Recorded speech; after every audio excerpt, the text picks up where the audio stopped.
Jika Anda ingin mencari pakaian rajut, kota Bandung bisa menjadi tujuan. Bahkan terdapat salah satu kawasan yang sejak tahun 1970-an silam dikenal sebagai sentra rajut. Tak hanya belanja, di sana Anda juga bisa melihat langsung proses produksinya. Selamat datang di Binong Jati. Ya, kawasan ini dikenal sebagai sentra pembuatan pakaian rajut di kota Bandung yang cukup legendaris. Saat berkunjung ke sini, Anda akan mudah menemukan pakaian rajut dengan beragam motif dan model, mulai dari sweater, kardigan, hingga vest. Bahkan, tak hanya pakaian, aneka jenis tas rajut juga bisa Anda temukan di sejumlah toko yang ada di kawasan ini. Harga yang ditawarkan juga relatif terjangkau. Pakaian dibanderol mulai dari Rp30.000 hingga Rp250.000 saja. Menurut para penjual, dalam sebulan rata-rata mereka mampu meraup omset lebih dari Rp300 juta.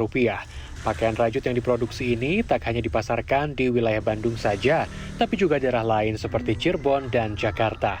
Sedikitnya ada lebih dari 2.000 potong pakaian mereka produksi dalam satu bulan.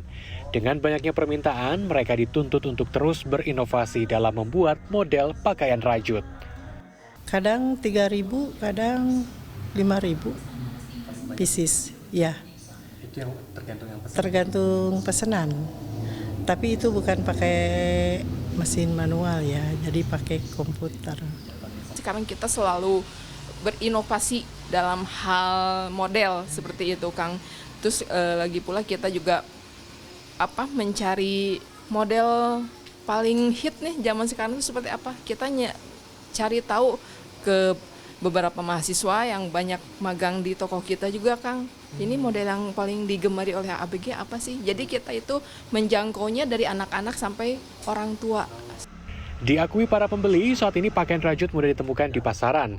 Namun, harga yang ramah di kantong dan banyaknya pilihan jenis serta motif dan model membuat sentra rajut ini masih menjadi pilihan utama warga untuk mencari pakaian rajut. Soalnya di sini kan produksinya langsung ya di sini, terus ya otomatis harganya juga lebih murah. Terus saya juga lihat ini kualitasnya emang bagus-bagus sih rajutnya. Terus dia tertarik juga karena emang aku suka fashion juga dan emang di sini produksinya bagus ya, jadinya tertarik sih buat ngeliat ke sini. Kalau di Bandung tuh beragam ya modelnya tuh, juga kayak bahannya tuh tebal-tebal, lalu harganya juga affordable banget buat mahasiswa gitu. Nah, yang menarik saat kita berkunjung ke sini, kita tak hanya berbelanja saja, tetapi pengunjung juga bisa melihat langsung proses pembuatan pakaian rajut. Pengunjung akan mendapatkan informasi mengenai jenis benang yang digunakan hingga proses merajut. Ya, setelah kain berhasil dirajut, tahap selanjutnya adalah melingking. Jadi sederhananya melingking ini adalah menyatukan beberapa bagian dari pakaian, mulai dari kerah, kemudian juga lengan hingga bagian badan, sebelum nantinya masuk ke proses ketiga, yakni obras pakaian.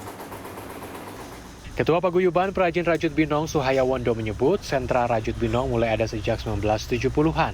Menurutnya, ciri khas dari sentra rajut ini adalah hanya memproduksi pakaian atasan sejak awal berdiri. Meski sudah dikenal sebagai sentra pembuatan rajut, Suhaya Wondo menyebut kawasan ini masih memiliki tantangan berat.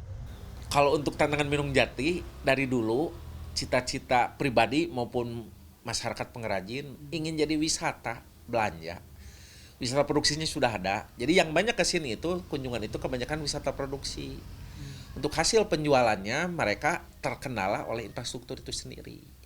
Karena menurut saya infrastruktur itu nomor pertama 65%. Baru setelah itu culture, nah 35 culture, 5%-nya ya buatan. Gitu.